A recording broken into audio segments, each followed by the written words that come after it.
Business trip? You just work it remotely and you say you have a business trip. You're just trying to dodge housework, aren't you? It's not like that. I really have work to do. Don't talk back. Just listen to your husband. A year into my marriage with my husband, he never recognizes my freelance work. Worse yet, he verbally abuses me, treating me like a mere housekeeper. I'm the one supporting the household, even paying the rent, but he uses me mercilessly without a shred of gratitude. At this point, I can't just stay quiet.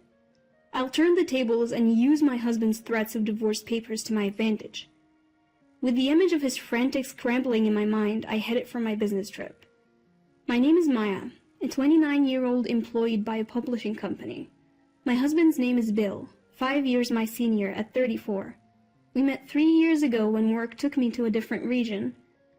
Bill's job was similar to mine. We both went to local places to sum up the current situation and write articles about it. We both worked in publishing, and with shared goals, we quickly clicked. We'd go on reporting trips together, and even after returning, would keep in regular contact. After 2 years of dating, he proposed. We didn't have a wedding ceremony, but we wore wedding dresses and tuxedos for photos, pledging our love in our own way. Post-marriage, we both moved into the condo where I have been living. Since there was extra space, the move went smoothly. Upon getting married, I thought about pursuing my dream of freelancing. Leaving my job would mean losing benefits, but I wanted to take the challenge on my own. About a week after the wedding, I decided to discuss this with Bill. I brought it up while we were having dinner together after work. Hey Bill, I'm thinking of quitting my current job at the publishing house. What? Why all of a sudden? Didn't you say you wanted to work harder? Yeah, I did, but I want to try freelancing. Freelancing? You're going to become an independent reporter? Yes. I want to work freely without being constrained by the company's policies. I candidly shared my genuine feelings. I thought Bill, being in the same industry, would surely understand. But then, what came out of my husband's mouth wasn't encouragement, but mockery. Piffed. Independence? Really? Come on. You know that's not gonna happen. Why? How can you be so sure if I haven't even tried? You're dreaming too big. The only reason your articles are popular is that you work for a publishing company. That may be true, but what? You think you can keep that popularity if you go solo? That's not fair. Look, you're not cut out for this. We're married. Focus on housemaking, not your career. As he ate the dinner I made, he spoke those cruel words as if they were nothing. I was infuriated. Today, even his comments on the taste of the food bothered me. I tried to persuade him more than once, but he was unyielding. He even threw harsh words like, "You can't do it. It's a waste of time." Yet, I didn't plan on taking this lightly either. If I gave up on my dream now, I'd regret it for sure. So I ignored his words and decided to go for it.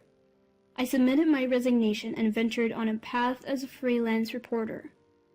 That night, after quitting my job without telling him, Bill erupted. "What the hell? Didn't I tell you not to quit?" "I'm sorry, but I just can't give up. What if this jeopardizes our finances? Can you take responsibility?" "Well, about that, enough. Listen, I'm only putting $1,000 a month into our expenses. If that's not enough, I'm not covering for you. Got it?" "I understand." I thought he would support my dream as partners should, but reality was much harsher. A rift formed between us, with the one person I needed support from the most rejecting me. Bill, why would he say such things? All I wanted was his support for my dream. Was it naive to expect complete understanding just because we're married? It's painful, but I can't give up my dream here. I have to succeed now more than ever because I chose to act against his will. I strengthened my resolve. His verbal attacks and pressure intensified over time. He started berating not just my work, but me as a person. When I came home even a little late, he would get furious. "What time do you think it is? It's past 7 p.m. "I'm sorry, traffic was bad." Didn't I always say to be back by 5?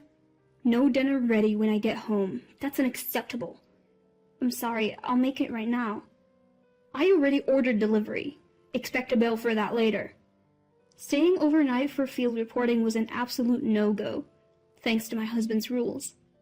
So I had no choice but to limit my reporting to places I could visit and return from within the same day. But sometimes interviews take longer than expected or traffic just doesn't cooperate. You can't predict what will happen until you're actually on the scene. My husband insisted that I be home by 5 p.m., but that's not always doable, given how weather or unforeseen circumstances could throw a wrench in the works. That being said, confronting my husband head-on was not an option. He goes to a physical office every day and works his tail off while I have the freedom to work remotely unbound by organizational rules. I guess he couldn't stand that our working environments were so different. Understanding his feelings, I always tried not to provoke him, but I kept striving in my career as a feature writer. Initially, I submitted articles to various platforms on a freelance basis and got paid per assignment, but eventually I started getting direct commissions. I even got requests to start a blog, so in addition to feature writing, I began blogging too. My income skyrocketed as a result. Before I knew it, I was earning roughly 3 times what I made as a salaried employee. Some months, I even pulled in more than $10,000, providing more than enough for our savings.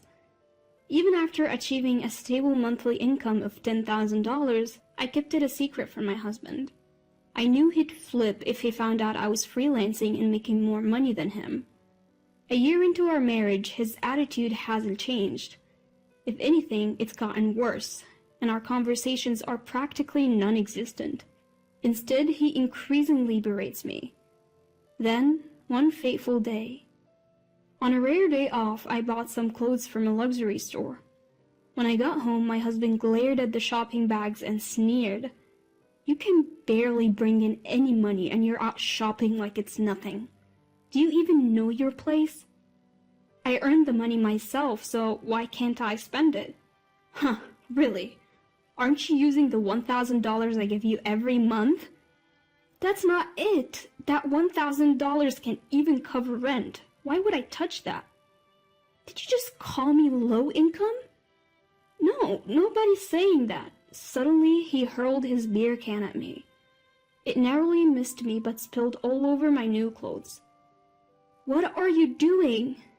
Fuming, he shouted back. "I give you $1,000 every month, okay? You should be grateful." "Grateful? The missing rent and all the other bills are paid from my earnings. You must be dipping into your savings, right? There's no way you're making more than me. Believe what you want, but I'm not burdening you, not in the slightest. Go ahead, keep talking. Don't expect any handouts from me later on."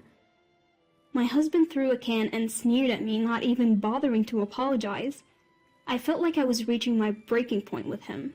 Several months later, I received a direct request from the publishing company I regularly contribute to, asking me to cover natural disasters overseas.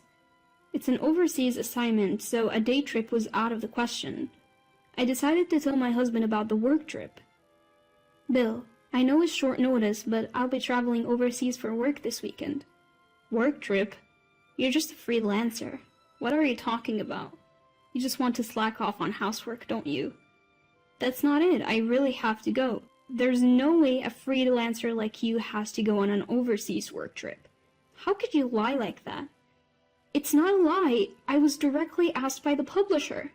"Don't talk back. Just listen to your husband." As if I were the one being unreasonable, my husband continued to berate me. Fed up with his irrational behavior, I glared at him. Finally, he spoke, clearly irritated.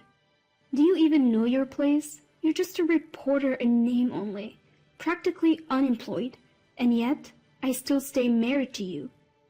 "Stay married to me?" "Yeah. You wouldn't survive without me. If you have a problem with that, let's divorce."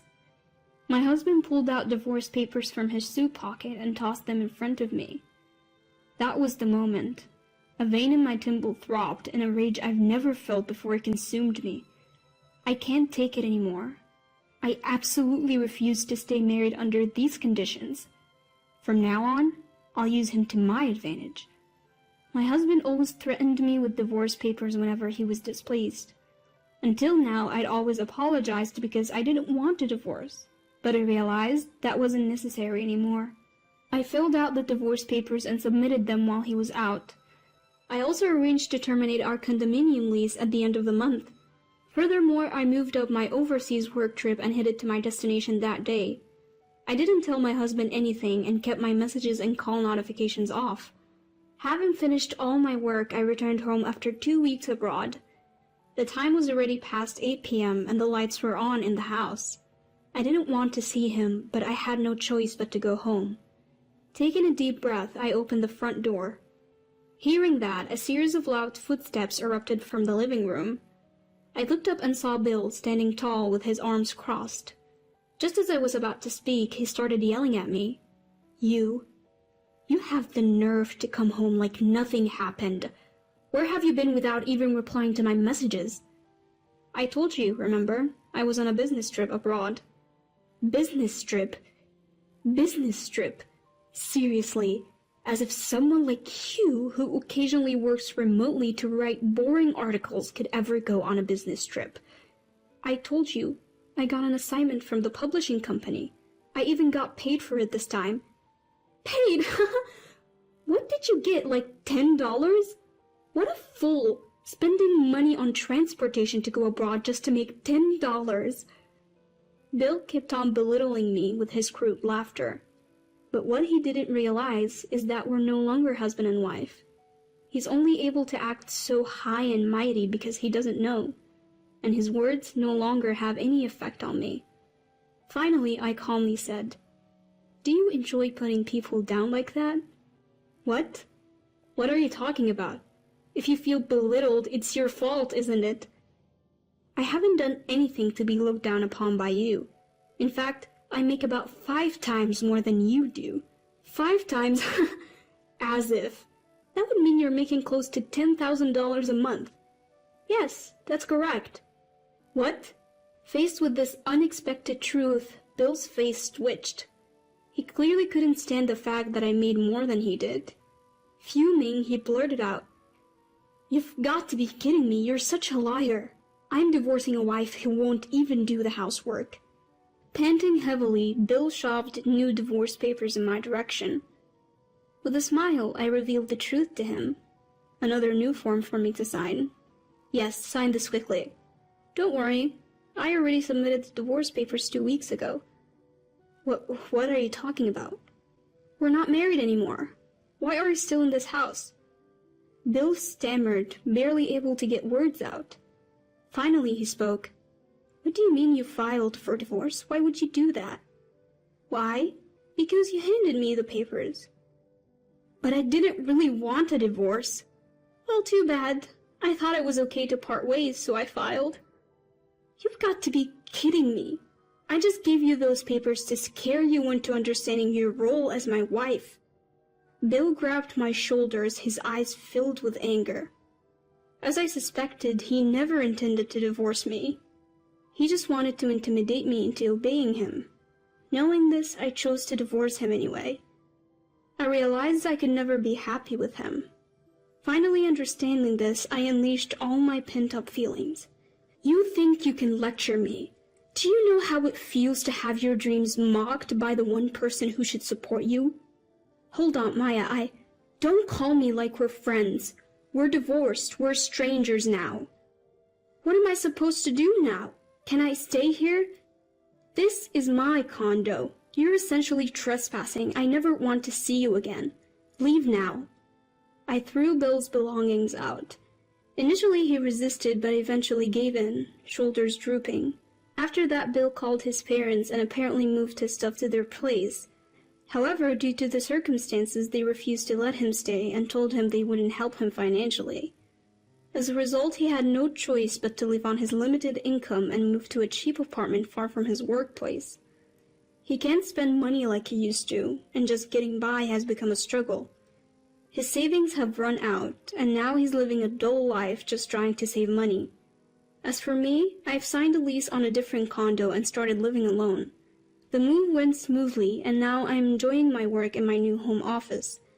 Thankfully, my articles are getting featured on major online platforms. The blog I started on recommendation has also become a good source of income as the number of visitors kept increasing. I plan to continue doing what I love, writing great articles and covering stories from places that interest me. I want to keep my current job, but do it in a way that's sustainable for me.